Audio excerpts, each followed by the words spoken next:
Well, Doug Hyde is a sculptor, and his work is predominantly in stone. He's a member of the Nez Perce and Chippewa tribes from the Pacific Northwest.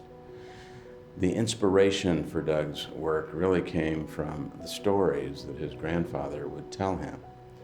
And his dedication over the course of his career has been to tell those stories, in effect, in stone, in the medium that he prefers. And he has had a profound influence on sculpture over the last several decades. He does a fair amount of outreach to other tribal entities, for the most part by creating pieces for their cultural centers. And the focus of those pieces as well is to tell their stories in the way they want them told.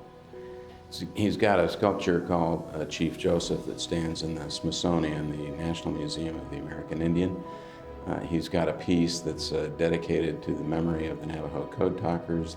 An additional piece that I hope becomes a signature piece for Doug is that he recently carved for us at SRP an image of Roosevelt Dam in an original piece of Roosevelt Dam, and it sits in our lobby. It was a huge piece of stone, and it's very significant to SRP, and frankly it's very significant to the history of Indian tribes in the state of Arizona.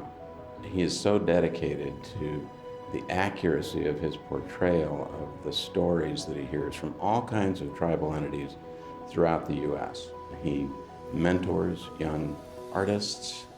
He's got significant expositions in a number of museums, nationally as well as internationally.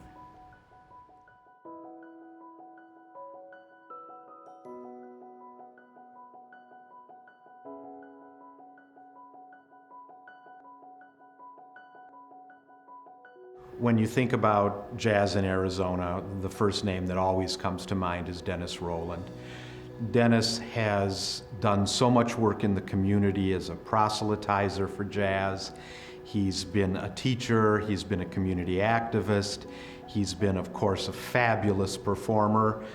From the moment he has been here, he's just lit up the whole state with his artistry and his personality. Dennis is an incredibly generous person, both with his time and with his talent. If there's a cause that they need an entertainer, Dennis will usually come through if he can.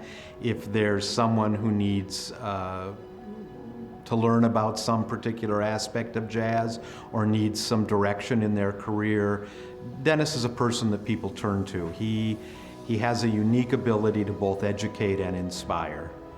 Through his teaching at Scottsdale Community College, he has really brought the gospel of jazz to so many young people and been sort of a Pied Piper of jazz. He also is the sort of person that collects great artists around them. As jazz artists tend to do, they're always performing with different people, they're always gigging, they're always jamming, and I don't think that there's someone who's serious about jazz in the entire state of Arizona that hasn't performed with Dennis, that hasn't hung out with Dennis, that hasn't somehow made art with Dennis.